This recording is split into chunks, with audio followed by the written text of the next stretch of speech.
What's up, everybody, and welcome to another episode of the Fitness Oracle. To, in this episode, we sit down with John Giordano, who's a program director of South Beach Detox, and we talk about a lot of really interesting stuff when it comes to anxiety, to depression, to um, mental health, to addictions, to nutrition, and how it all intertwines into one big giant glob. And I'm really blown away because this is a guy who's been there and done that. He's with drugs, alcohol, you name it, and who's been in the rut. Started off with $300 in his pocket and sold his company for $45 million. And this is a guy who had suffered from all this stuff: mental health issues, depression, anxiety, addictions. And it's just yet another example of what is possible if you can actually just do it. And this is what I've been trying to push with everything when it comes to this fitness oracle stuff, is just to be able to just do it. And if you're able to do just that, why not just be able to, hop on a quick call with us and just to see what how to help you out and how to help you get the best benefit for yourself through exercise, mental health, mental health exercises, physical, mental, psychological. Well, we don't really do the psychological, but spiritual stuff. All that's included with our 12-week fat sizzler. It's more than just a weight loss program. So all you got to do, the link is with the show notes with here. All you got to do is just click the link, book the call with me. You're going to get a one-on-one Zoom call with me, and we're going to workshop what you need to work on, because that's what it's all about.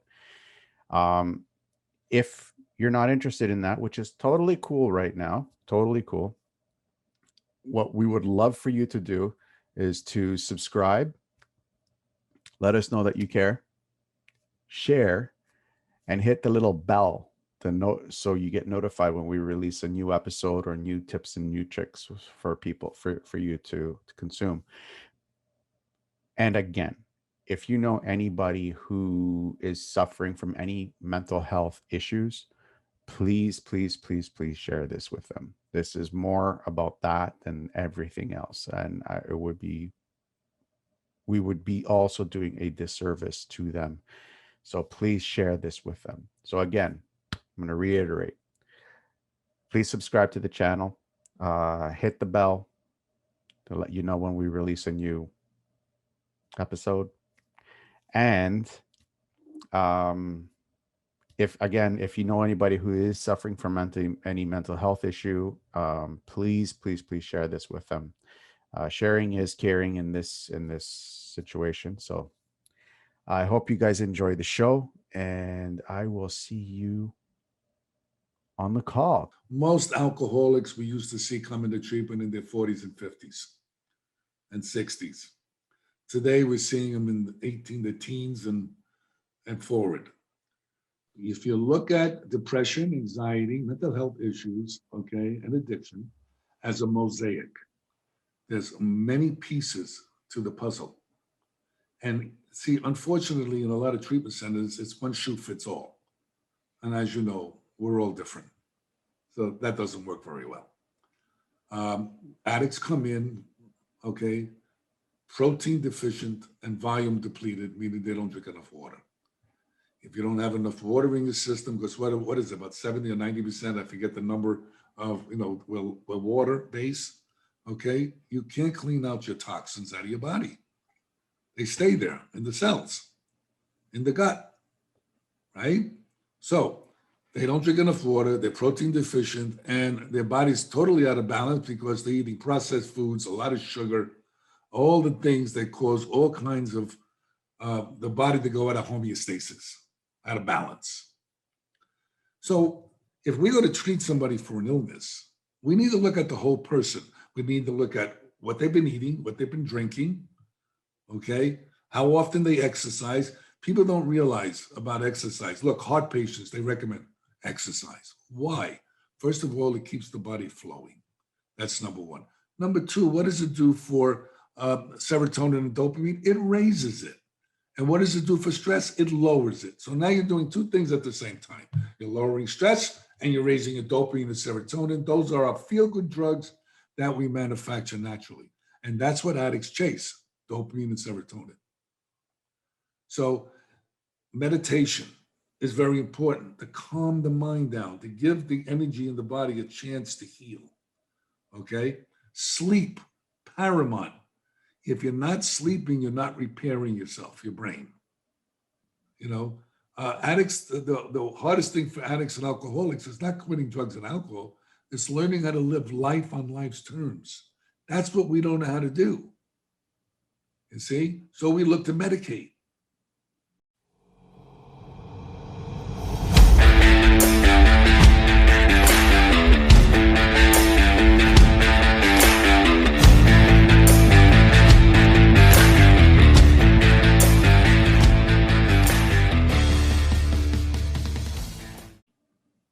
Welcome to the Fitness Oracle, where we have real conversations with real people just like you, with real stories just like yours. And this is one of their stories.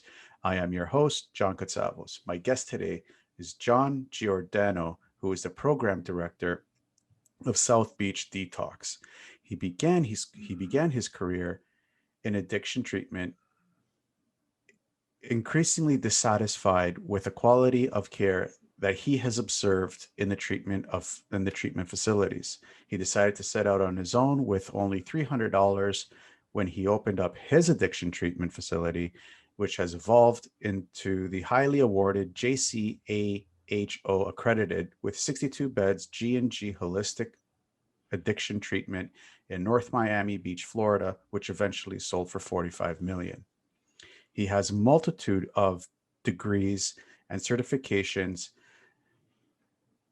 that include certified addiction professional, master addiction counselor, certified hypnotherapist, certified criminal justice specialist, master in neuro-linguistic programming, certified practitioner of EMDR, certified sentence mitigation specialist, certified mindfulness and powerful mind-body awareness therapy, international associate certified drug and alcohol counselor.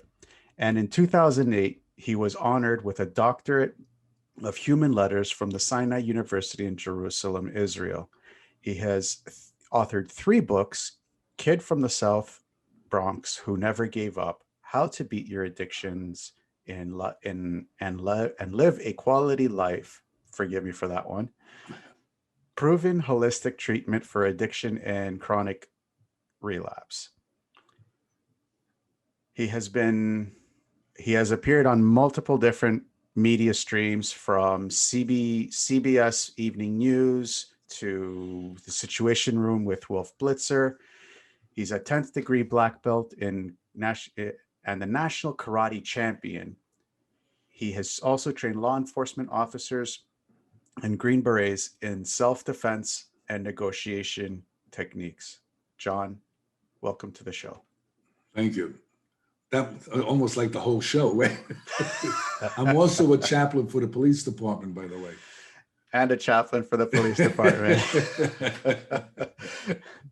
Look, when you're helping God's kids, you got to know as much as you can, and I still got a lot to learn. So that's so true. That's so true. And it's actually really inspirational to have you on my show. It's really inspiring for me to have you on my show. We've talked before, and just before the show, we were talking about some recent work that you were doing with Dr. Deborah Mash. How's that going? Well, right now they just got the USDA trials. I worked with Dr. Mash for about 12 years on the island of St. Kitts in a detox center, but it's a real detox center. You see, here's the problem with treatment today. We call detox centers detox. Well, if you look up the word detox, it means to detoxify, not to put drugs on top of other drugs. But they need to be called the stabilization units. That would be more appropriate, number one. And what I lecture about, and I do my best to get as many people to understand and see why we're 70 years behind the times when it comes to addiction and mental health. And the way I explain it is real simple stuff. The 28-day model for addiction in the United States was founded in 1950. And there's a couple of stories, but by two kids, two students that one wanted to be a psychologist, the other one wanted to be a psychiatrist, and I believe that's the story.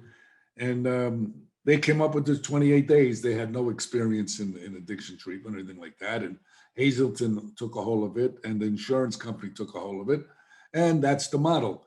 Unfortunately, it was based on alcoholism. Now, drugs today are much more powerful than alcohol. Now, alcohol is still a serious drug, but the other drugs, they do havoc on the brain as well. Most alcoholics we used to see come into treatment in their 40s and 50s and 60s. Today, we're seeing them in the 18 the teens and forward. So what the problem is that 28 days is almost comical when you take a look at it. So if you look at the model, you have person goes to detox, okay? It comes out depending on what drugs he was using. If it's alcohol, it's 5 days. If it's opioids or opiates, it's anywhere from 7 to 9 days if the insurance company would pay it, you know. And what the story is now they come out of detox and now they go into a treatment program if they're lucky. Once they go into a treatment program, they're still drug affected because drugs have a half-life, you know. And once they come out of a detox or stabilization unit, they're still detoxing. You don't detox right away. It takes time. Okay. So it takes about, let's say, 2 weeks for them to start clearing up. Not to be detox, but start clearing up. All right. And if they're lucky, they might bond with a therapist. And then the fourth week, they're gone. So here's a guy using for 20 years, and he's expected to stay clean and sober for 28 days. So it's like ridiculous. Now, if you really want to look at how we're treating people, it's also ridiculous. And I'll tell you why. First of all, if you look at people's diets, especially addicts, okay, it's horrific. So they throw their body out of balance. The gut or the microbiome or the microbiota or the flora in the gut, okay, whatever your name you choose to call it, is very important because 90% of dopamine and serotonin is manufactured in your microbiome, your gut, all right? Then it goes up what is called the vagus nerve into the brain and deposits the dopamine and serotonin. Now, if your gut's messed up, guess what happens to your head? Okay? So when we look at that and we're not taking care of the gut, all right? So the next piece is if you have the gene for addiction, I work with Dr. Kenneth Blum. He's the geneticist who found the addiction gene. Now, there is an addiction gene. Him and Ernie Noble founded it, I believe it was in 1976. So what they found out, and we did some research at my treatment center, we formulated what is known as the GARS test, Genetic Addiction Risk Score. And what we did is we swabbed, we took the DNA, and we saw what if they had the DRD2 ALE1 variant gene. I don't want to get too complicated for your audience, but it's a gene that we call it the addiction or alcoholic gene.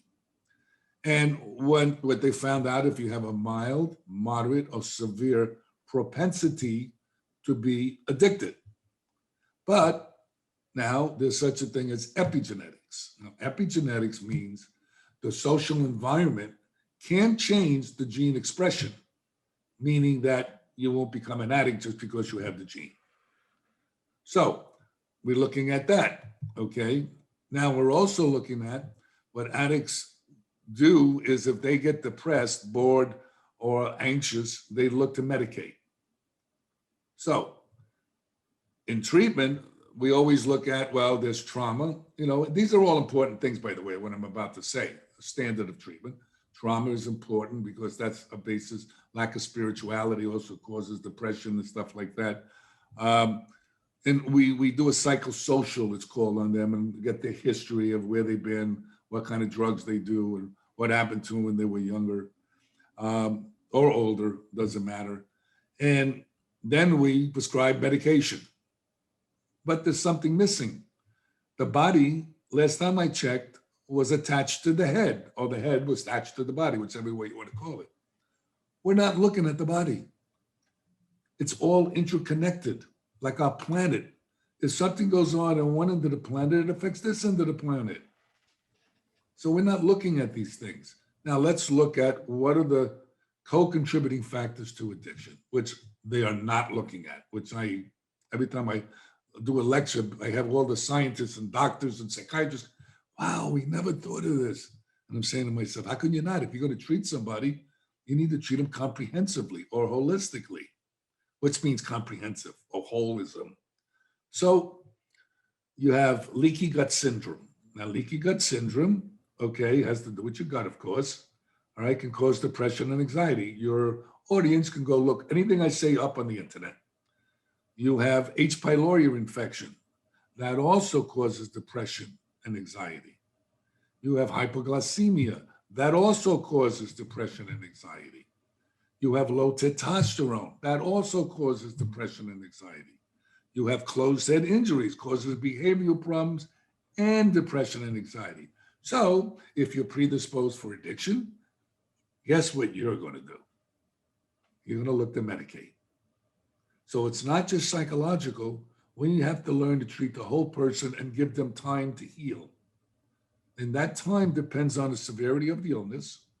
It's anywhere from 60 to 120 days, depending on the severity of the illness, because we're letting people too early out of inpatient treatment. They go right back to the same group of people they came out of. That's number one. And number two, they don't have the support so early on. Now, there's a third rule, okay? A third of the people would get well regardless of where they go or what they do. They can stand on their head in the closet because they want it, okay? And they're able to pay attention to what you need to do and overcome the cravings.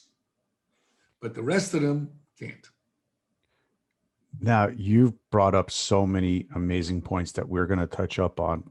We're going to touch up right now on addiction. You said something that the head and the body are connected. Now, I'm listening to Dr. Joe Dispenza, Breaking the Habit of Being I Yourself. love Joe Dispenza. He has a heck of a video. I see that sometimes. Amazing. Yes. And he actually talks about the differentiation of the mind and the body. Like, you can change the mind, but the body has already these intertwined subroutines that when something goes awry, it will fall back onto these subroutines because it's just a default state. He does it through meditation. I was just wondering, how do you go about doing something like that, like changing the body itself in order to be in tune with the head? Okay. Now, if you look at depression, anxiety, mental health issues, okay, and addiction as a mosaic, there's many pieces to the puzzle. And see, unfortunately, in a lot of treatment centers, it's one shoe fits all. And as you know, we're all different. So that doesn't work very well.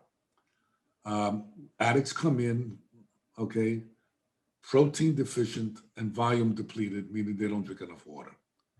If you don't have enough water in your system, because what is it, about 70 or 90%, I forget the number of, water base, okay, you can't clean out your toxins out of your body. They stay there in the cells, in the gut, right? So they don't drink enough water, they're protein deficient, and their body's totally out of balance because they're eating processed foods, a lot of sugar, all the things that cause all kinds of the body to go out of homeostasis, out of balance. So if we go to treat somebody for an illness, We need to look at the whole person. We need to look at what they've been eating, what they've been drinking, okay? How often they exercise. People don't realize about exercise. Look, heart patients, they recommend exercise. Why? First of all, it keeps the body flowing. That's number one. Number two, what does it do for serotonin and dopamine? It raises it. And what does it do for stress? It lowers it. So now you're doing two things at the same time. You're lowering stress and you're raising your dopamine and serotonin. Those are our feel-good drugs that we manufacture naturally. And that's what addicts chase, dopamine and serotonin. So meditation is very important to calm the mind down, to give the energy in the body a chance to heal. Okay? Sleep, paramount. If you're not sleeping, you're not repairing yourself, your brain. Certain kind of amino acids that are the precursors for neurotransmission, very important. Another thing that the body has that I didn't mention is heavy metal toxicity. Heavy metals, mercury, antimony, all right, lead. We're not looking at this stuff. And, we're calling people attention deficit disorder, bipolar disorder. If they have heavy metals, it mimics those disorders. So let's give them Prozac. Oh, wait a second, that doesn't work for that.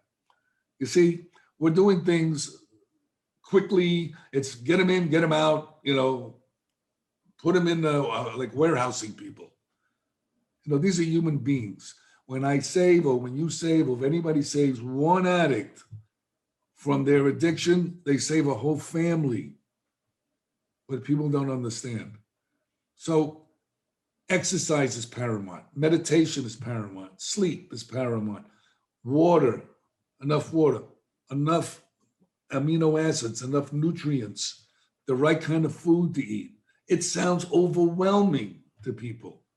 But really, you do a little at a time as best you can. And addicts are feel-good junkies. All right? If we feel good, we're going after it, man. I got clients chasing me for the nutrients I give them. Now, addicts don't do that. Now, if it was drugs, I used to sell drugs, so they used to chase me for the drugs. Okay? But now I'm selling nutrients. And they say, I don't know what that stuff is, but I really like that. Can I get another bottle of that? So it's sad because everything revolves around money. And that's the sad part, okay? If you don't have insurance, you're stuck in a treatment center. They do their best. Look, I'm not putting anybody down for what they're doing. I'm just saying we need to expand and look at alternatives. But the problem is that it takes money. And the insurance companies, they refuse to really do what works. Okay, so doctors go, well, how do you know what a client needs? Well, really simple. You do a micronutrient test. You find out what kind of nutrients they have on board and what they don't have on board. Well, how do you know they have heavy metals? Well, you do urine, 24-hour urine. You could do blood. And you do hair analysis. Hello. Now you have closed head injuries. You have what is called pause. Okay, and what happens is, okay, what do you do for that?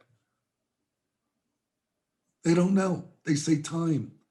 After you get out of treatment, still in a, floating around. Hyperbaric medicine. Are you familiar with hyperbarics? No, but I have heard you talk about hyperbaric treatment on your podcast, and I'm very curious about that. Okay.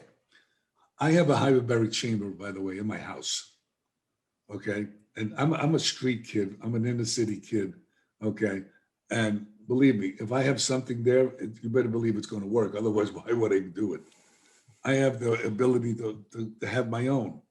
They cost a lot of money, but you can go out and also do hyperbarics. They have places that you can do it if you're doing the right kind.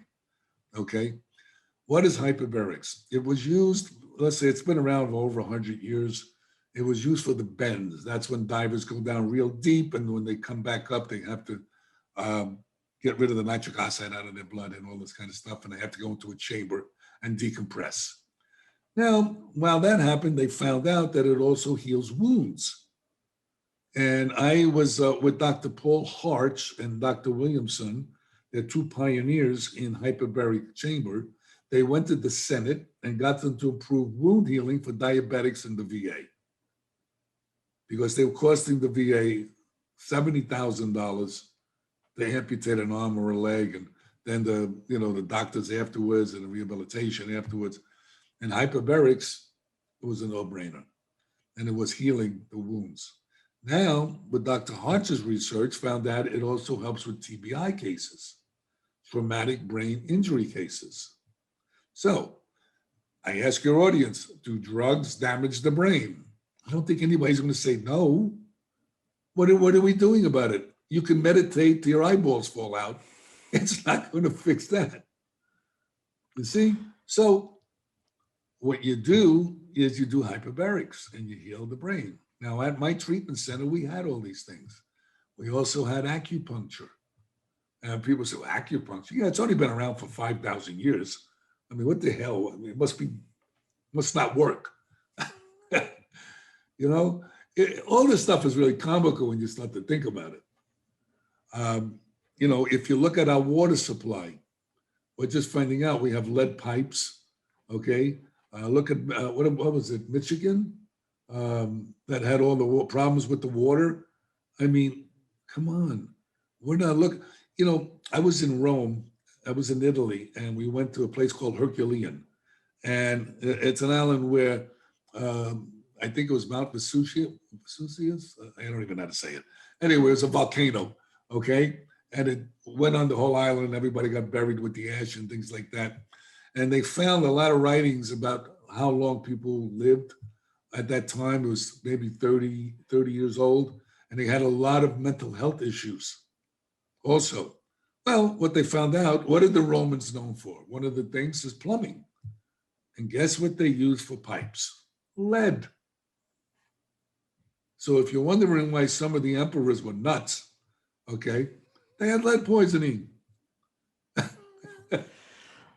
We can go on a tangent on that one right now. I mean, we're not looking at this stuff. We're like investigators with one eye closed. Yeah. So hyperbarics is really amazing. Now, let me tell you another story with hyperbarics that just came out in the news. In Israel, they did a program with hyperbarics at 5 days a week at an atmosphere of 2, which is about 15 pounds per square inch of pressure, for 3 months, 5 days on, 2 days off. And a very interesting thing occurred. Have you ever heard of telomeres? Yeah, I do. Okay, telomeres are the ends of chromosomes. That is the biological age of our bodies, not the chronological age. Now, you could be 50 and you could be 30 biologically, or you could be 50 and be 80 biologically. So that's how, and as you get older, the telomeres get shorter. What they found out is they increased the length of the telomeres 20%. That is like going back in time with your body. It's like absurd, incredible. There's so many things that are out there that people don't know about, and unfortunately, most of the wealthy people that know about this stuff are the ones that can do a lot of these things. How could somebody utilize that in their day-to-day life? Like, how could somebody like who doesn't have a lot of money to be going to hyperbolic treatment for 5 days out of the week? Because I looked it up here in Toronto and it costs like $60 per session. That's cheap. It's usually $200. So my question again to you is, how could somebody like afford to do something like that? Okay, now Like, here's how we can do that. Okay, if everybody gets together, again, that's a big chore, and petition the insurance companies to pay for this stuff. They get, because it's like kind of like ridiculous when you look at things.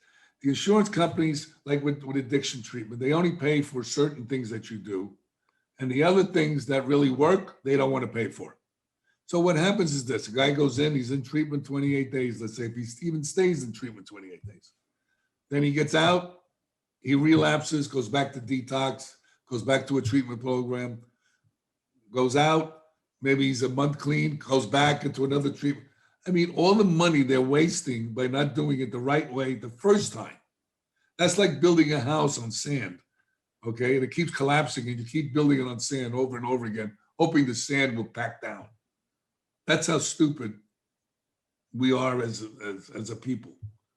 We're not looking at things properly. And you say, how can they do it? Well, look, one of the things you can do is you can afford to get a test to see if you have heavy metals. It's not expensive. You can eat properly, stay away from processed foods, stay away from sugars, stay away from all that garbage, okay, as best you can. If you have, I don't know what level of care you're talking about, maybe you can spend a few dollars on certain nutrients that will help you, okay? Save up your money, get a micronutrient test, which is not a lot of money, okay? You can do that to see where you're at.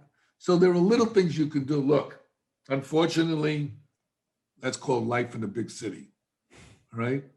I was homeless when I started my recovery journey. I got divorced. My wife got the house, got the car, got everything. My friend loaned me a room in a hotel that he owned, and I would live there, and I would have a little hot plate, and I would have a jar when I could put my quarters in when I had quarters, and somebody loaned me a bicycle. So that was my beginning journey.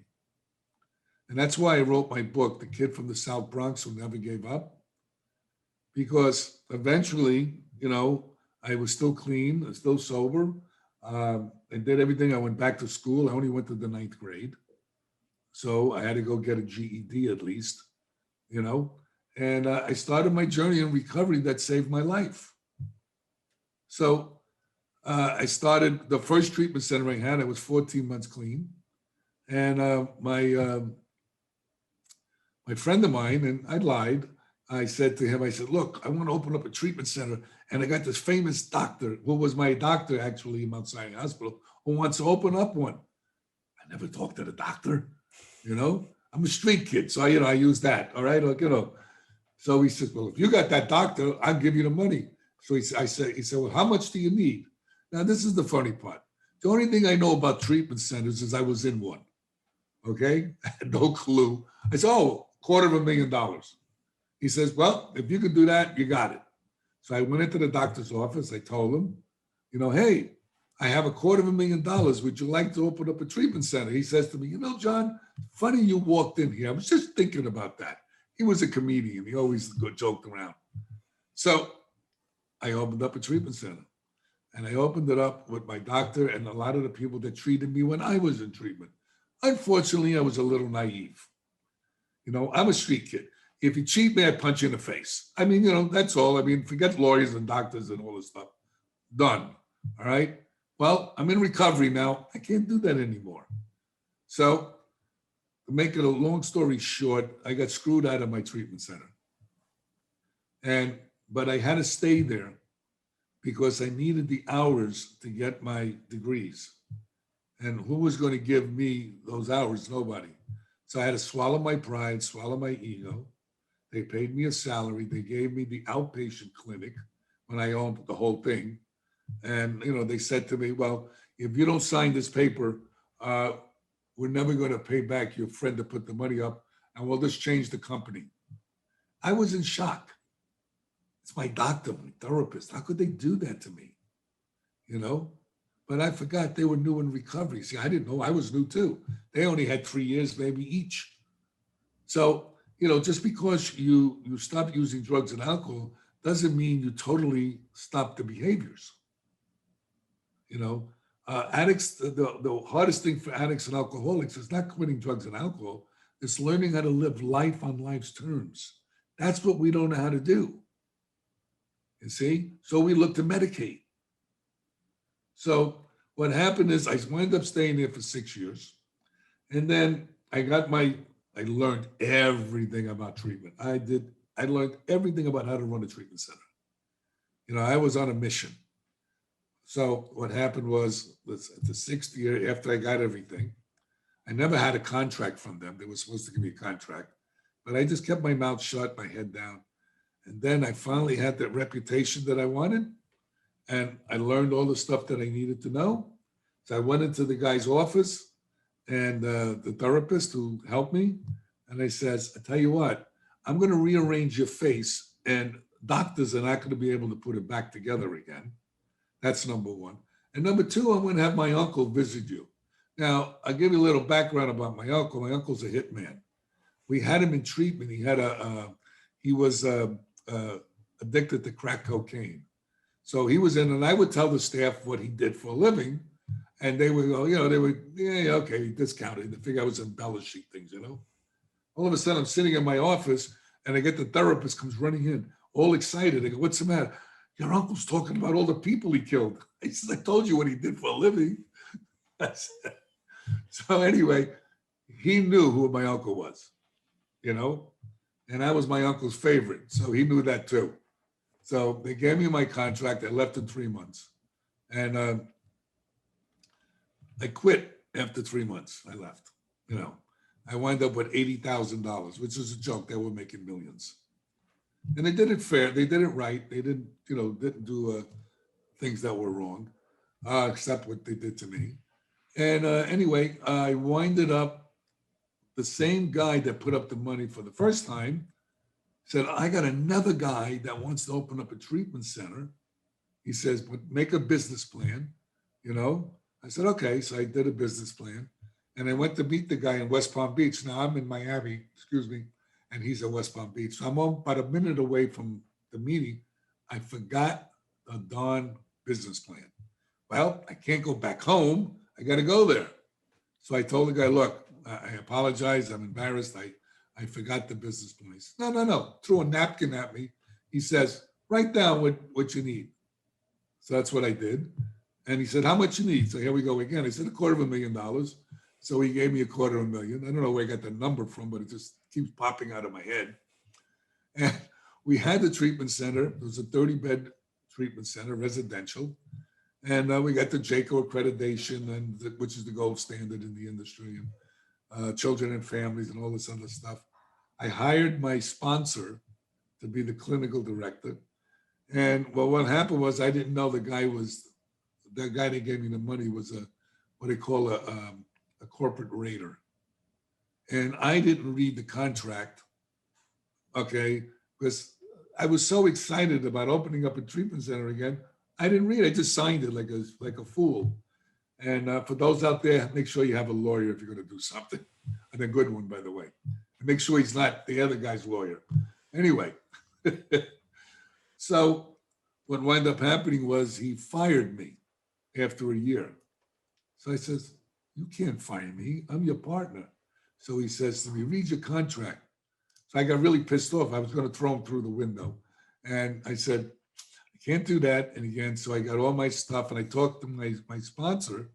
And, in NA and AA, they have what is known as a sponsor that guides you through the steps. That's what a sponsor is. He's a confidant, someone close to you. And he turned around and says, I can't leave. I said, what do you mean you can't leave? He doesn't know this program. We do. He says, I can't. I just bought a house and, I make all this money and I can't go. So here I am. My sponsor left me out. The place, I was gone. I went out in the parking lot. I sat in my car and I cried. And I had my stuff that I had in my office in a little box. And that was it. Then I got asked to be a clinical director at a public program, which is tremendously different. And it was a public program that had 55 beds for people that had HIV, people that had psychiatric problems, and also addiction. But it was like they call it an OTC. And what that means is they put a client in the middle of the room, they beat him up, they break him down, and then they build him up again. And I said, wait a while. I've never needed anybody to beat me up. I did a great job on my own beating myself up. So I didn't agree with that methodology. And then we would feed them cakes and chocolates and stuff at lunch for dessert because we got all our food donated. And then the clients would act out. Then we would put them on a bench and put a sign around their neck. I says, what are we doing? We're causing it and then we're punishing them, and shaming them. I said, this doesn't make any sense. So I quit. Then I was with a woman that I was engaged to, and she says, "Why didn't you open up a treatment center?" I said, "Forget it. I'm not opening up any treatment centers anymore." He says, "No, no, no, no. Why don't you open up a little outpatient clinic?" And I says, "Look, I have $300 in the bank because I had a little spending addiction, maybe a big spending addiction. And I only had $300, and my friend owned a property, was on his property, a little 750 square foot building. And I said, okay. I asked my friend Bill. He says, "Hey, Bill, how much you want rent for that little building?" He says, "How much you have?" I said, "I don't have much. I have $300. He says, "Look, take it for a couple of months till you get started and give me $300. So that's what I did. And it built and it kept building and it kept building. And instead of dragging all the way through, we had no money. We had creditors chasing us.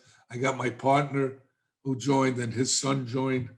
And anyway, in 2012, we sold it for $45 million. We wind up having 7 buildings, 147 employees. So if people don't think miracles happen, believe me, they happen.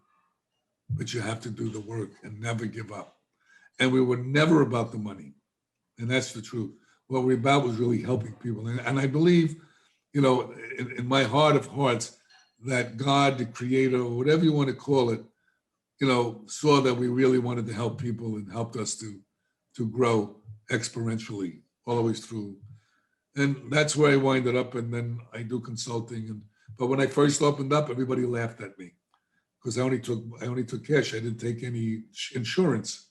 And when I got cash, I used to put it in my pocket. I never wrote it down. And I said, when I had my new partner, he said, "Well, where's the books?" I said, "What books?" I said, "Oh, don't worry, they'll pay." He said, "What? You're crazy. They ain't gonna pay." So we got books. So that was the kind of thing that happened. That's Anything else you want to know? Well, that was part of one of my questions was what was your journey with addiction, but you pretty much summed it right up with that. So we can move on from that one. My next question would be like, a lot of people out there, when they're suffering from like mental health issues, anxiety, depression, and like all this kind of really bad stuff, they all feel that they're alone. With the story that you just shared with us, it comes out to me that you consistently surrounded yourself with other people to help you along with your journey. What's the one thing that you can impart on for somebody to start the process to get over their addiction? Okay. Well, I have a unique situation. My wife is also a recovering addict, and she has bipolar disorder. She suffers from depression and anxiety. And I learn a lot from her. When sometimes the medications don't work. Uh, See, as far as medications go, let me just put it to you this way. Medications, SSRIs, NEO inhibitors, SSRIs are Zoloft, Wellbutrin, all these different drugs for depression, anxiety, and stuff like that. They were only meant for short-term intervention. And now, since the pharmaceutical companies seem they can make a ton of money, they made it long-term. And it's really a guessing game, unfortunately.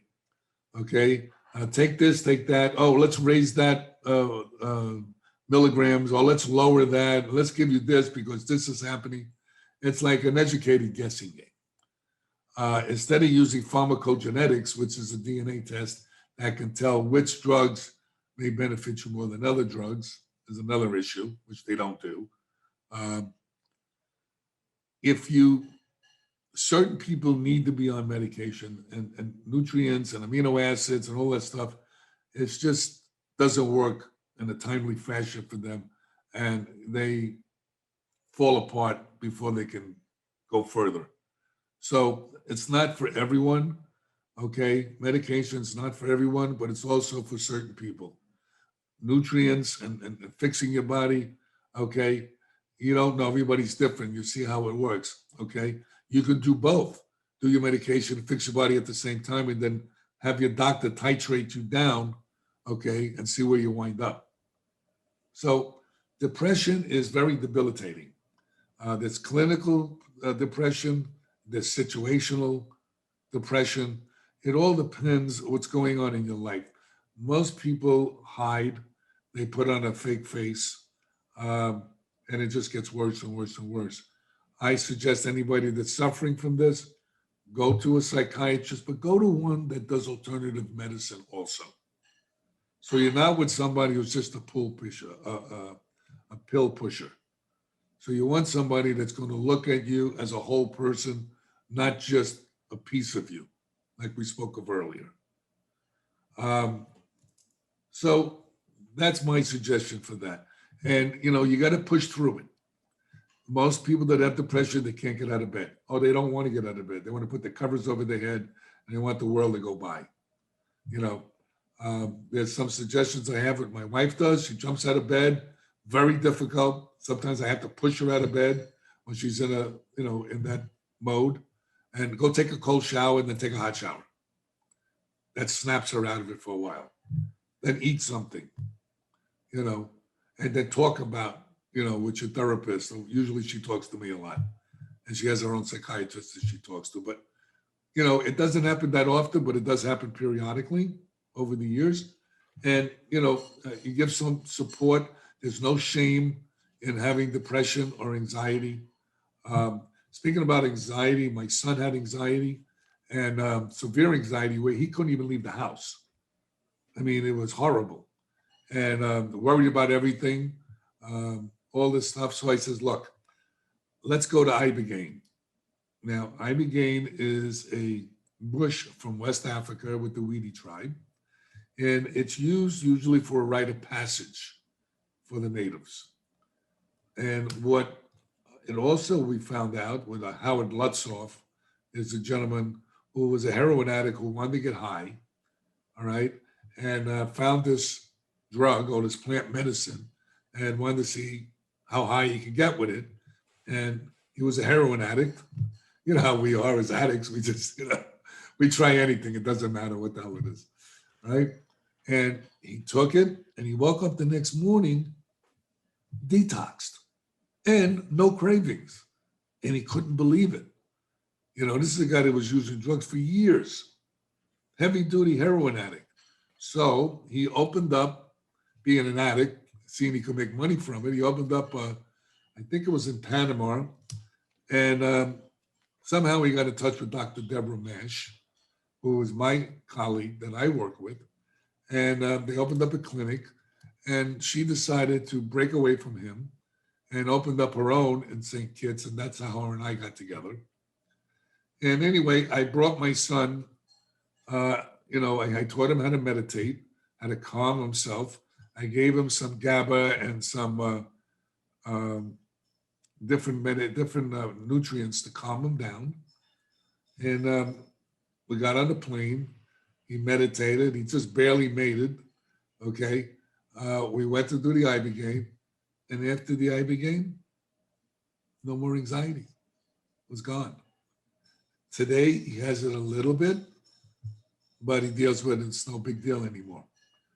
And I decided, since my job on the island of St. Kitts with Dr. Deborah Mash, with the clients that were detoxing with Ibogaine, I would debrief them, and then I would help them to go into the journey and set their mindset, okay, their intent. And then when they come out, I would help them debrief them about what they saw, because they go into a dream state and they see a lot of the different traumas and things that happen to them in their life through imagery, through sounds, through little snapshots of images, and they can't really totally make out what it is. So I help them to get that done. So Ibogaine is something like ayahuasca, just a little. No, okay, glad you mentioned that. Okay. You have psilocybin, which are mushrooms. You have ayahuasca, which is a vine and a plant together. Now, ayahuasca is a 4-hour journey. All right. It's a very spiritual journey, but it's not like Ibogaine. Let's put it this way. Ayahuasca is like, say, 7 or 8 on a scale of 10. And Ibogaine is 10. So it's the top of the food chain. When you do Ibogaine, you go out for anywhere from 8 to 10, maybe sometimes even 12 hours, depending if you're a fast metabolizer, slow metabolizer, and how your liver is functioning. So it's a different journey entirely. What we used to do on the island, because Dr. Mash was very adamant about safety, I would take them before they went to the island. They would come to me in Florida. I would put a heart monitor on them to make sure their heart was functioning properly. It was a 24-hour heart monitor, not just an EKG, which is only a snapshot of what's going on in the heart at that moment in time. So you need a full spectrum of what's happening. And then we would do blood work on them. We'd see what their body was doing. We'd also see what's on board, what kind of drugs are on board. And then we would bring them to the island. I'm saying kids. Then they would do blood work again. They would give them an EKG, okay, to check them out for that moment of time, see what's going on. I would sit down with them and talk with them, like I told you, and make their intent for them. Then what we would do is we would put them in a bed. We would put eye shades on them. We would put headsets on them. And this way, we would keep them in a containment field. We would give them a test dose, and then we'd see how they tolerate. And then what we would do is give them a full dose. Excuse me 1 second.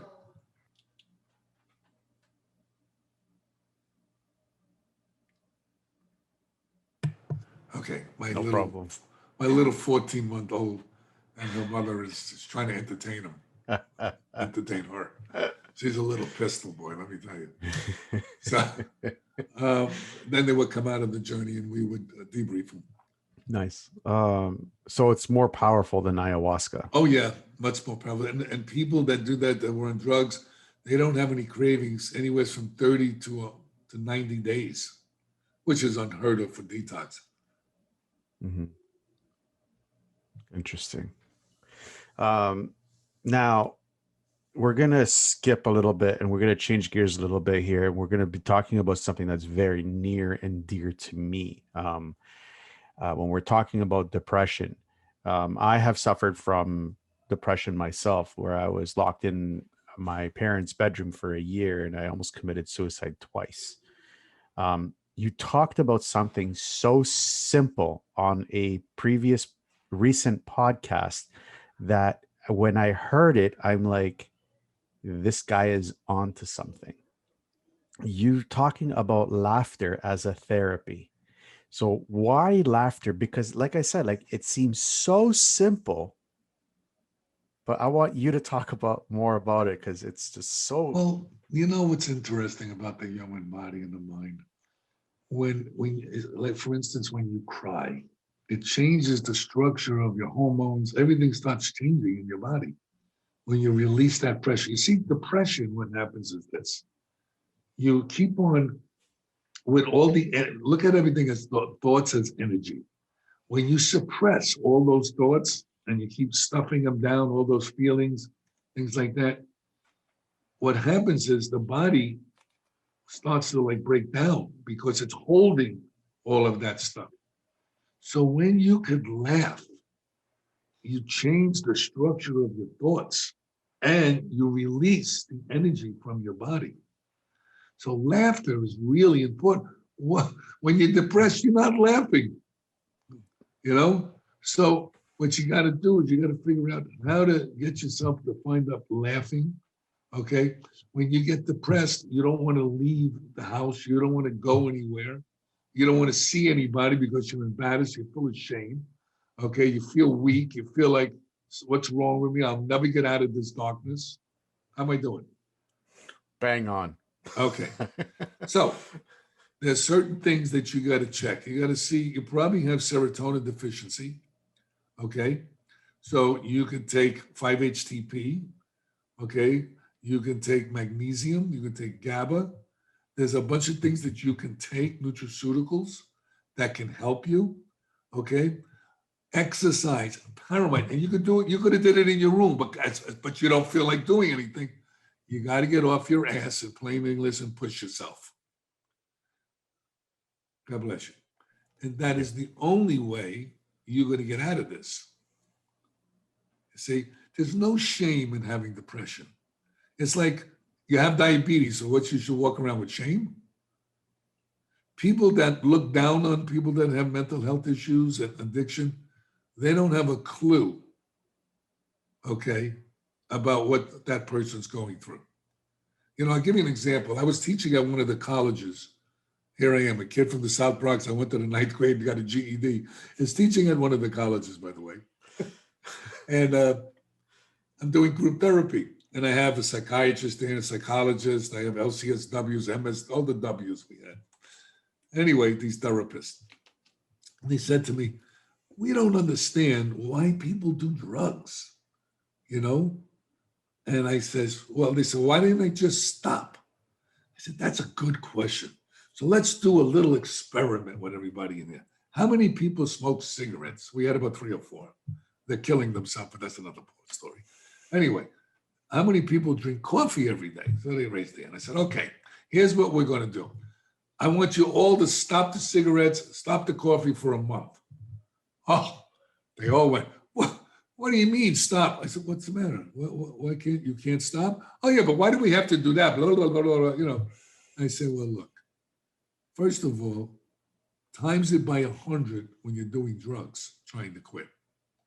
Look what you're going through. And those who are smoking cigarettes, do you ever read on the side they cause cancer? So you're killing yourself, and then you're trying to figure out why other people are killing themselves. Oh, with something different. Pardon me. No, you're right. Yeah. So, I think today's society, most people are addicted to something.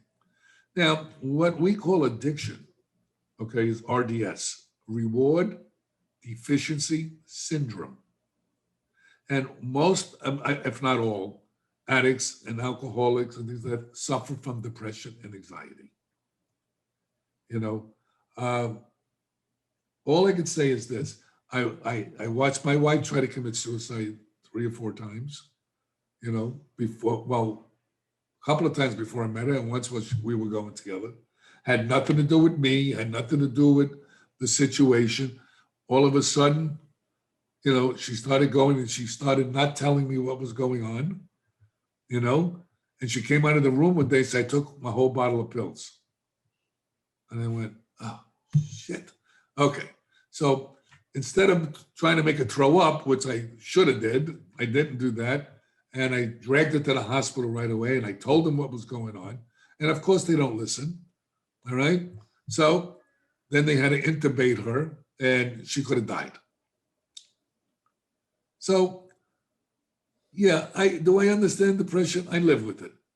I understand it. And I used to be depressed a little bit, not as much, okay, as her or you. But depression is depression, whatever way you want to slice and dice it.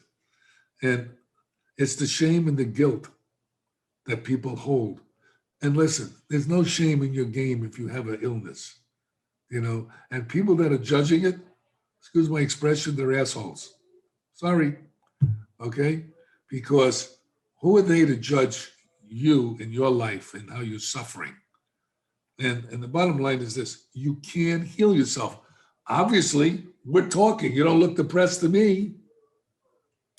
Well, no, I'm not depressed. Not anymore. I keep telling people, you never truly get out of it, but you get better tools to fight it. There you go. And there's different levels of depression too.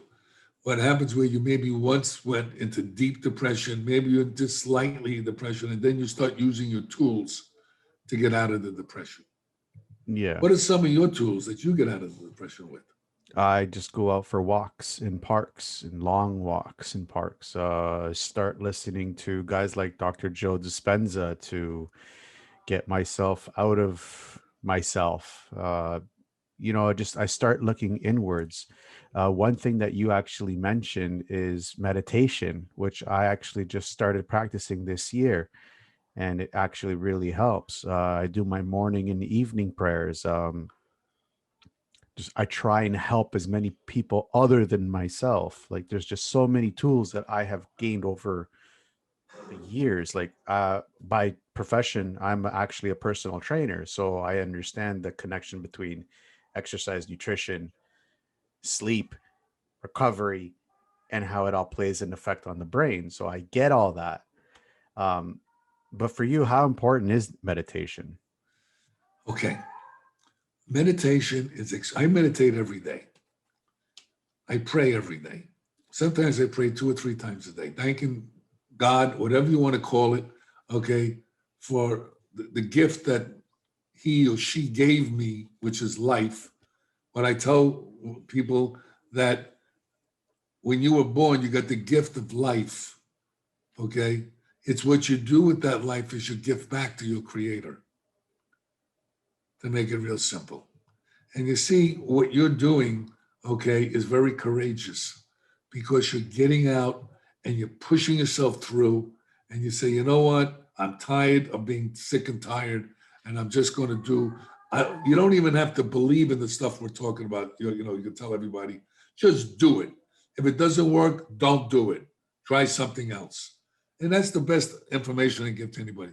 But actually, always, if you start feel depressed, if you start wanting to use, go to another room, get out, call a friend, go to a meeting, do something to get your mind in a different direction. And what's really interesting with psychedelics is when I was using, I used to do a lot of psychedelics, LSD, peyote. I did everything known to man. I was searching for that knowledge that I already had. I didn't even know I had it, but that was another story. But what it is your intent. So when you start to change your mind with a different intent, okay, things change chemically in your body. And the walking you were doing was oxygenating your body also. And when you oxygenate your body and you change your focus, you change the way the chemicals in the brain start functioning and the body. So the things that you said will help a lot of people and the things that we're talking about. Now, most people say, well, I can't meditate. Everything, I get all these things in my head. I start thinking about them. Okay, just don't hold on to them. Make believe there's two doors, one on one side, one on the other. Let the words come in and then let it go out the other side. And you're not going to learn and do it right away. It takes practice, just like anything else. You got to practice. Even if you do it for 2 minutes, then increase it to 4 minutes slowly. Okay? It works. Meditation's been around for thousands of years. I mean, Jesus, what do you think people are doing all these years for? It's like acupuncture. If this stuff doesn't work, what do you think? People will continue to do it? Give me a break. Okay? So stop being in your head the bullshit that you don't believe everything you think. That's number one. Okay? Just do. And that's the only thing I can tell you, and that's what I do. That's what you do. That's what my wife does. That's what my clients do. Period. Talk to people. Stop being embarrassed. So what? Keep going. Who gives a shit? I think we're kind of dancing around a little bit of a topic here, which is kind of off the whim. I didn't have this planned, but how important is it to fail and not hold on to the construct of the word failing? Oh, that's my favorite subject. It really is. You know what? There are no failures. There are only lessons. And you know what a failure is? Is when you die or when you get hit and you stay down and you don't get up. That's what a failure is. So there are no failures in life. There are only lessons. Sometimes we'll repeat the same failure over and over again, if you want to call it a failure, the same lesson over again until you get it. Called the 100 monkeys. But I that's love it. just it. It's all your perception, how you look at things and how you look at life. If you look at it through a lens of everything negative, guess what you're going to see? Everything negative. And that's what we do when we're in depression. That's what we do when we're in anxiety. That's what we do when we're in addiction. We just, we give up. If you don't give up, believe it or not, stick around till the miracle happens and never give up. Yep. 'Cause I find that people that put that label on themselves and on other people, um, it actually helps amplify depression and, feeling bad about yourself and increasing anxiety, because I've suffered from depression and I've had panic attacks before. So I know exactly what this kind of stuff is. Like I feel down some days, I feel up some days. Like again, in another recent podcast, you actually talked about the difference between feeling down and feeling depressed. We don't. The people that suffer from depression, they don't know what normal is. Yeah. And that's just the way it is. They don't know what normal is. Everything's depression. No, not everything is not depression. It's all, listen, you, you lost a job, so you feel down. It doesn't necessarily you're depressed, you're down. It's okay. People feel down. Okay? Depression and down is two different things. And when you let other people, like give me an example. When I first opened up my little outpatient program, everybody told me that it would fail. I don't buy into other people's stories or other people's thoughts. They're not mine. And you see, everybody, we all want to please people. We want everybody to look at us a certain way. Most people don't really care. They're looking at themselves. And then they're trying to put their stuff on everybody else. That's their own fears. A lot of times a father or a mother would say, look at you. How come you're not doing anything? Look at you. What's going on? So really what's behind that is they care about you and they want you to move forward, but they don't communicate properly. So what they're doing is instead of helping you, they're pushing you down further. If you listen, you see, because the truth is you're not doing anything. So all they're doing is reinforcing what you're already doing. But if you get off your ass in plain English, what is success? Okay. What do you think success is? Let me ask you the question. What do you think success is? Success for me, Yeah.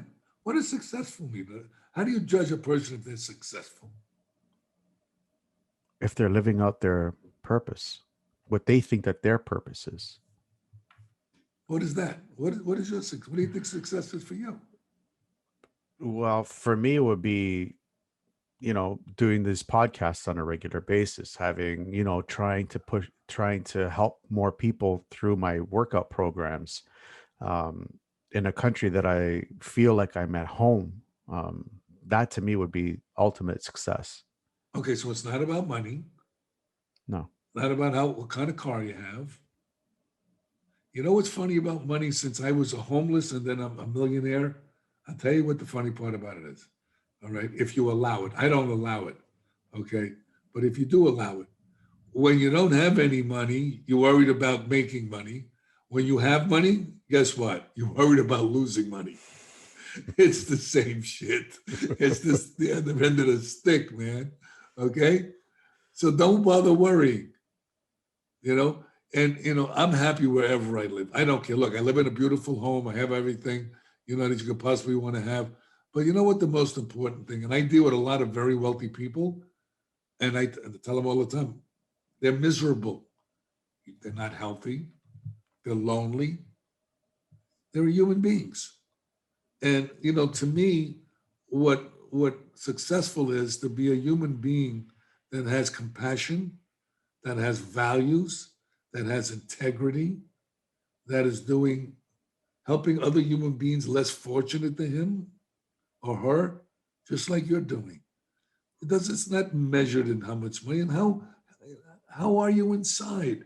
Does it make you happy when you help somebody else? I mean, there's people around that all they know is to put down other people. Okay. Oh, look at you, man. You're not, look at the car you're driving, or look where you live, or there are people like that. Yep. And there are people that want what they have, you know. And I mean, it just goes on and on and on. To me, if you're healthy, you're wealthy. Period. Doesn't matter it's not about money.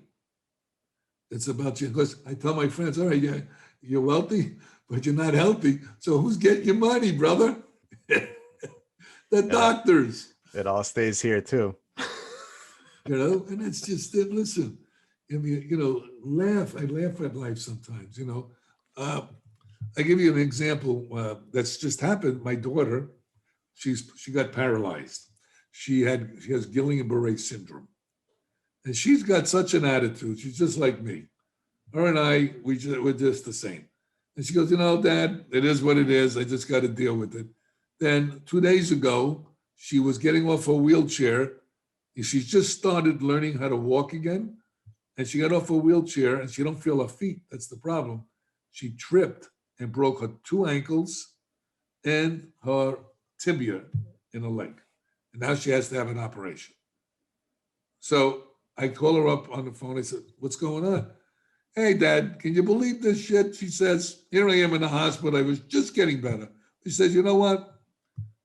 6 months, whatever it is, I'll get back out and do what I have to do. And I get other people that cry and poor me. That doesn't help anything. Yep. And listen, the same energy it takes to do that, it's the same energy to do the other way. And what people want people to feel sorry for them. That's another issue. They got the poor me, so they feel everybody should say, oh, poor you. And when they do that, all they're doing is helping you get worse.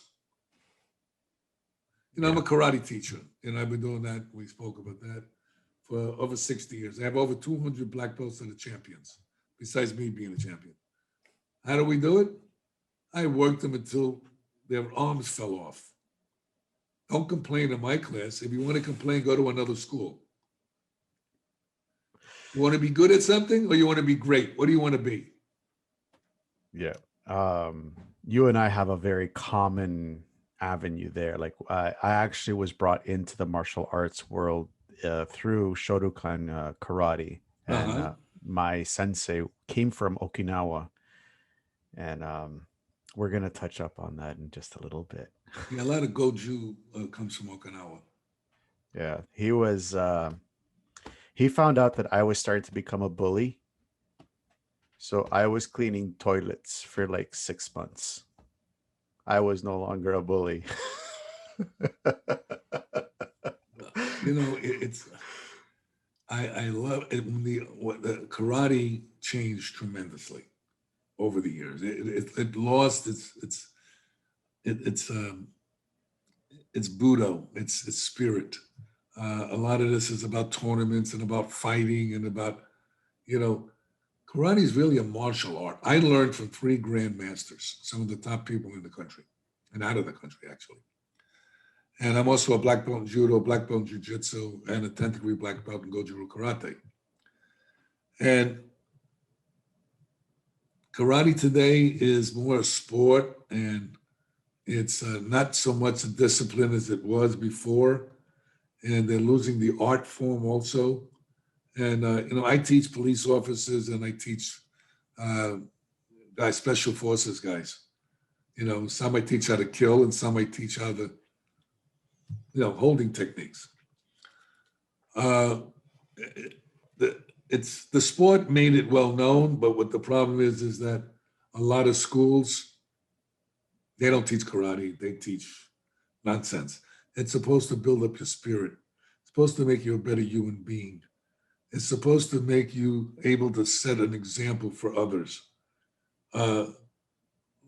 Fighting is just an offshoot of what it is, defending, self-defense.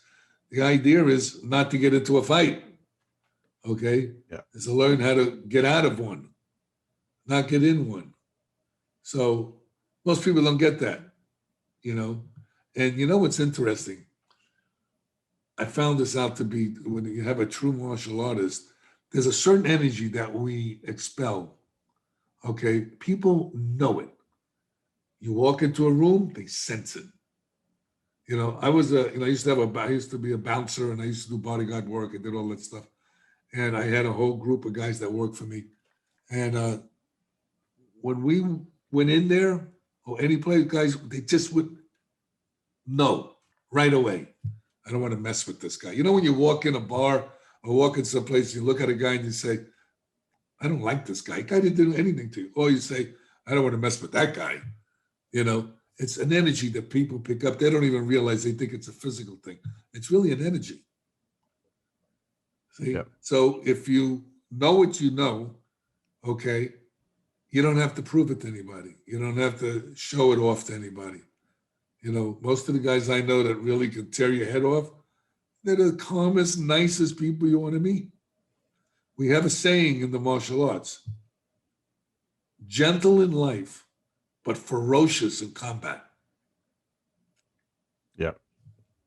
And nothing is impossible.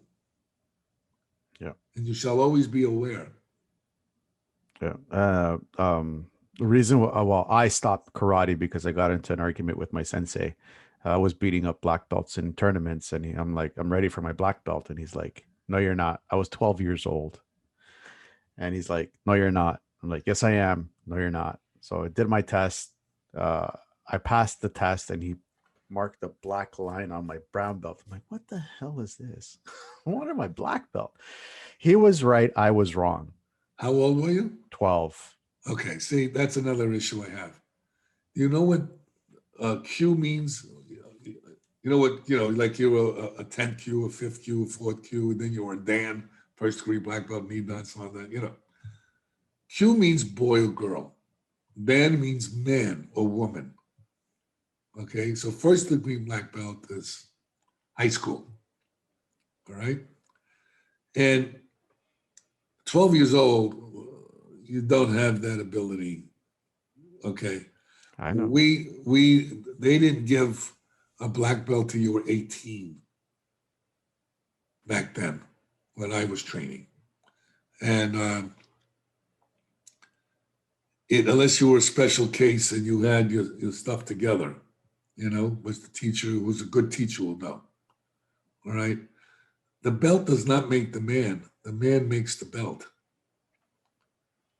So belt's meaningless. The belt is your ego. Yeah. Yeah. And that's what he was trying to impart on me. And I was just too egotistical and too closed-minded and too narrowing in my own vision to see that. Well, you know what it really was? Low self-esteem. Well, I know that what I came mean. out That's, later. huh? That came out later. No, it was always there. It just took on a different form. And see, low self-esteem also breeds insecurity. It also breeds entitlement. You're not recognizing me. Right. It gets kind of complicated, but it all starts from when you're younger, but it takes on a different form. You see, and as you go through, then it starts to pop up because the more experience you have, the more knowledge you have, the more you're able to see things that you wouldn't see when you're young. Now, imagine the age that you are now, going back in time and trying to talk to that 12-year-old. How far do you think you would get? Not very far. Not very far. Why? Because now you have all this experience. Nothing beats experience. Nothing. So that's why they say youth is wasted on the young. Yeah. Yeah. Yeah, absolutely. You should get back into it. Well, I actually found another martial art called Sistema. It's a Russian martial arts. Okay. And it combines Greek Orthodoxy and Russian Orthodoxy with martial arts. So it's like I got into that, and I'm just like absolutely blown away by some of the stuff because it has the Budo aspect of martial arts. We have no belt system, we have no ranking system, we have no tournaments. And I'm like, this is martial arts. This is what you want. So that's what you got. Yep. Okay. Because you know why? You were ready for it now. You weren't ready for it when you were hiding in your room. No. So there's the gift. So that's what we have to tell everybody, well, your audience. Hey man, get out of your room. Look at the gift that's waiting for you. It's a big, beautiful gift. There you go. Look at the smile it gives you on your face. Absolutely. We actually touched up quite a bit on gut health and how it actually really helps improve mental health. Let's dive into a little bit of let's get a little nerdy here and dive into a little science with this stuff. So how does like gut health improve mental health? Okay. Well, we said earlier that Dopamine and serotonin is manufactured in the gut. Autoimmune diseases also come from the gut. Everybody used to think bacteria is bad. No, there's good bacteria and bad bacteria. When you take antibiotics, it kills all the bacteria and throws your body out of homeostasis. Most people don't understand that. So, like I said earlier, that the dopamine and serotonin goes up what is called the vagus nerve into the brain. So, if your gut's out of whack, your brain's going to be out of whack. It's that simple. There's a group of doctors, about 85 of them, that did a series. It's called The Broken Brain. Very interesting series, and a lot of gut issues that people have, okay, because of their diet, excuse me, because of them not taking care of themselves.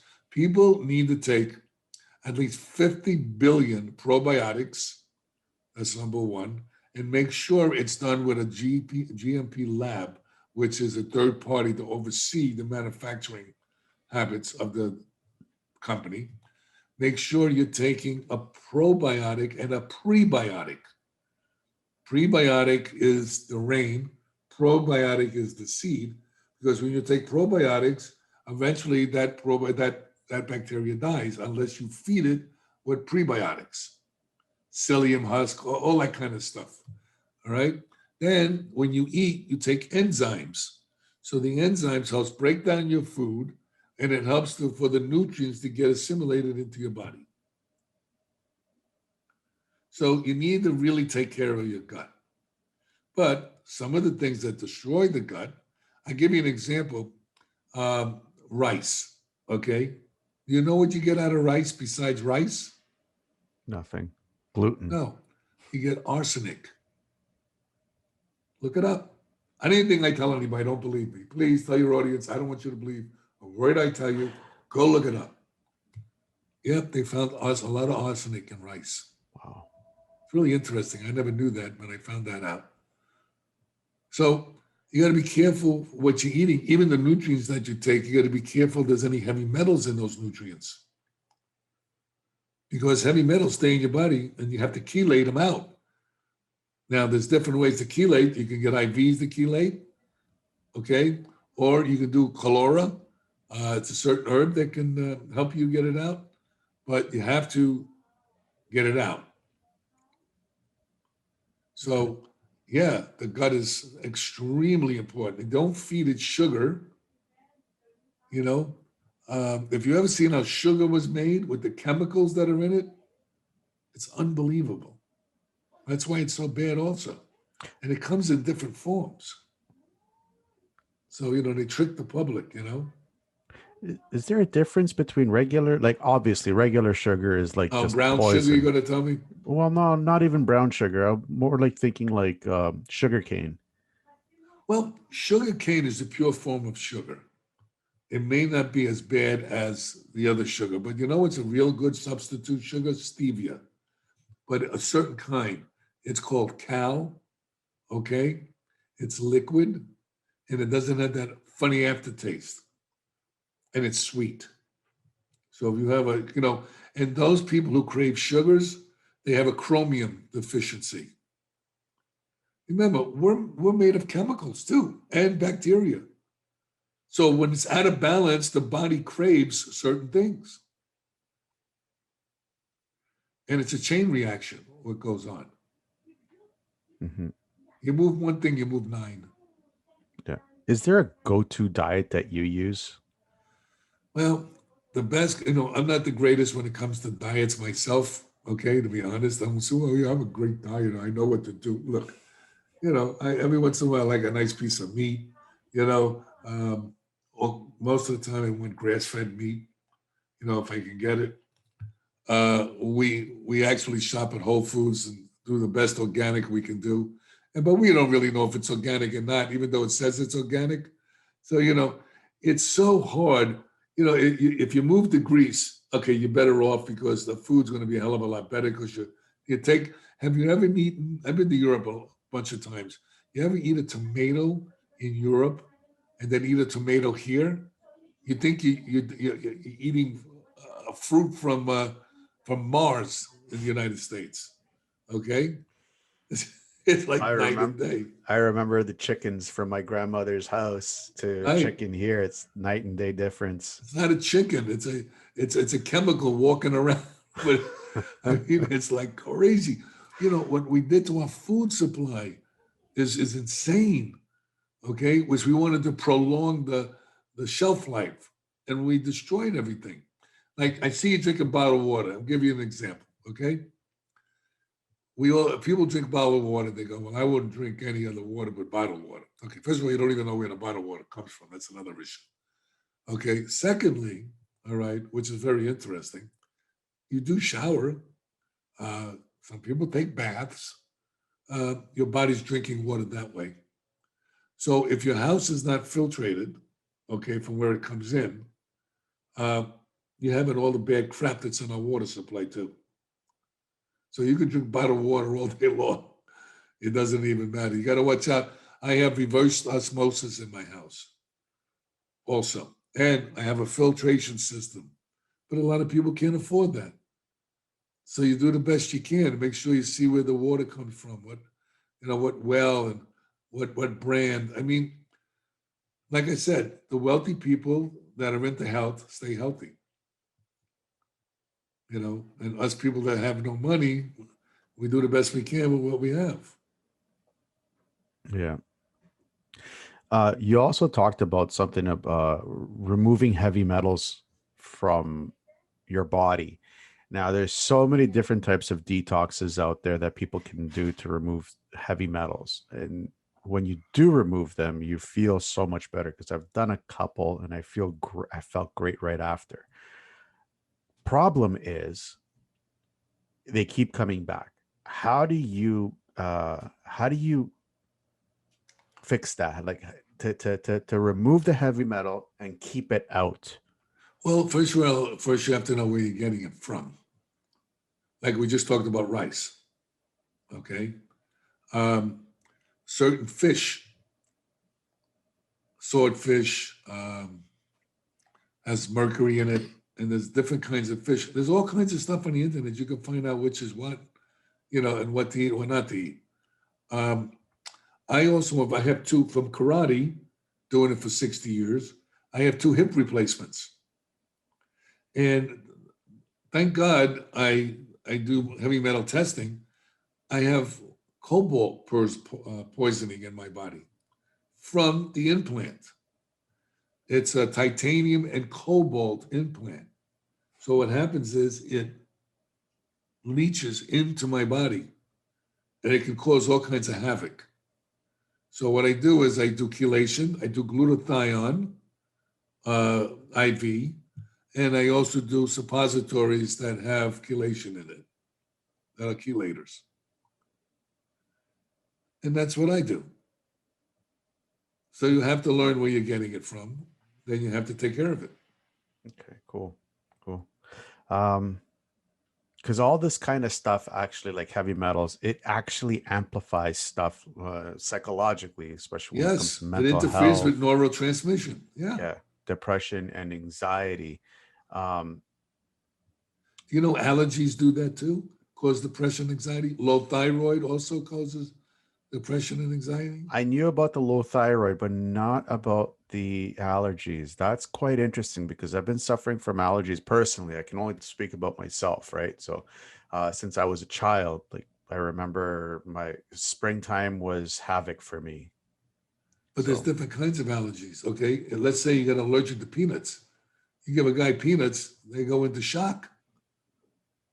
They need an EpiPen, right? yeah, So why not think that allergies can cause depression?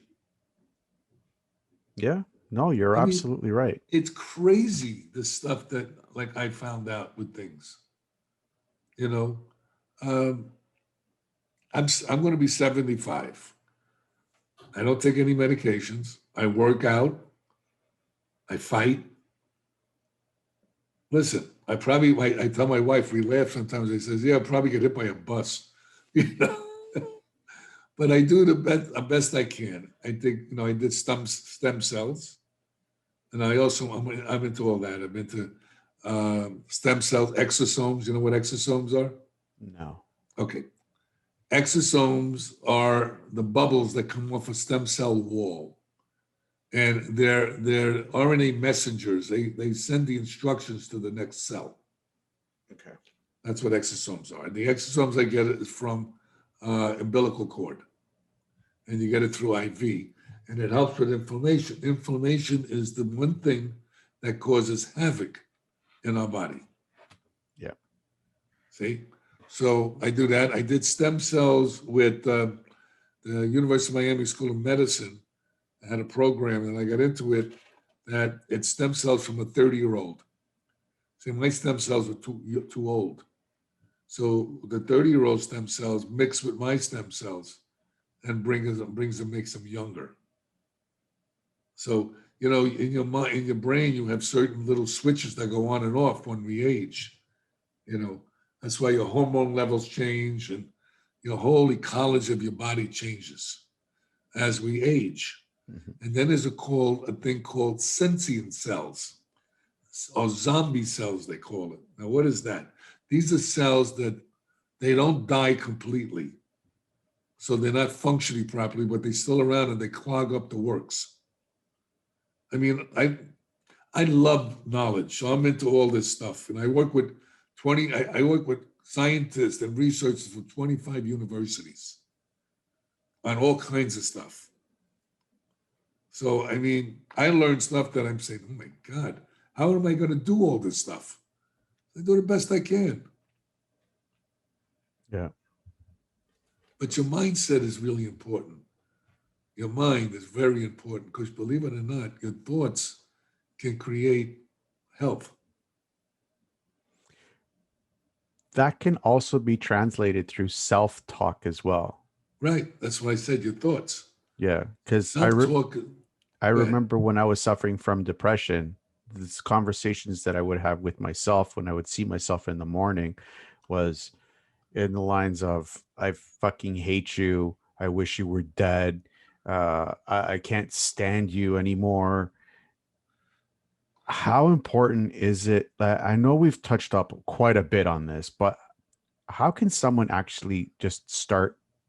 Because it's one thing to change a conversation. It's another thing to believe that I'm conversation. glad you said that. Okay, here's the thing.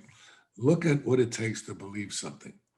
First, you have to understand it, right? So you can't believe something you don't even understand sometimes, What I suggest people do, and I give my clients that suffer from depression, I said, look, when you're feeling whatever you're feeling and thinking whatever you're thinking, I want you to write it down. Bring it out into the world, okay? Keep a log of what you're thinking about. And then give it a couple of days and then go back and read it. And know what you're going to say? What the hell's wrong with me? Oh, shit, I said that? Oh, yeah. That's how you do it. Okay. Then you have positive affirmations. Because it's kind of hard to have a positive affirmation when you go, yeah, all right, here's a positive affirmation. I'm not going to do this, I'm that. And you don't believe in it. So it's just like words. But when you see what you're doing, that turns into positive affirmations. Absolutely. That's just my suggestion. No, that's a great suggestion because it's so true. Like when you bring it out into the world and you can see it for yourself, which is why I believe also that exercise is also very powerful. Paramount exercise. Because when you can see your body changing, it will also change your mindset as well. Do you believe that? Okay, now let me explain something about exercise. I'm also an exercise trainer too. I've done so much stuff, forget about it. Exercise alone does not change your body. 90% diet, 10% exercise. And that's a fact. So, what you got to do is it has to go hand in hand. You get people that exercise and they still the same way they were when they started years ago. I don't understand why I can't lose my belly. Well, maybe you shouldn't stuff your belly with all the crap that you're eating. Right? Totally agree with that. So, I mean, come on, man. Poor guy's running on a treadmill and he's got a hot dog in front of him chasing the hot dog. Sorry, there's a gym here in Toronto that they actually have, which all the gyms are closed by the way, but when they were open, they were having every second Monday they were have like pizza day. And it's like what? You can have all you can eat pizza, just come into the gym. Right. Come into the gym and work the pizza off. It's called the pizza workout. Yeah. Sorry, go ahead. Yeah, the joke is when you have a guy that's overweight, would you take his favorite food and get like a fishing rod and put it in front of him and let him chase the food, you know? So that's how you can help yourself. But don't eat the food. Thank you so much, John, for everything that we talked about here on this. And I've been like looking at your content, and it's just absolutely mind blowing. With even your podcast, Beat Your Addiction podcast, your books, your everything that you do for trying to help people get out of whatever crap that there's going on in this world.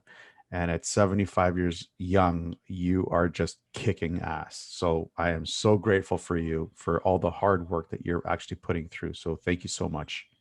You're very welcome. By the way, it's not work, it's my life. I love that answer too. That's so awesome. I love it. Going through hard times is just a test. What you need to know is that when you get out of whatever you're going through, you will be stronger than ever before, and you don't need to go through it alone. Always know that you are not alone. Stay tuned for more real people with amazing stories that are just like yours. Until then, to everyone out there listening, I wish you a good morning, good afternoon, or good night, wherever you may be in this crazy world.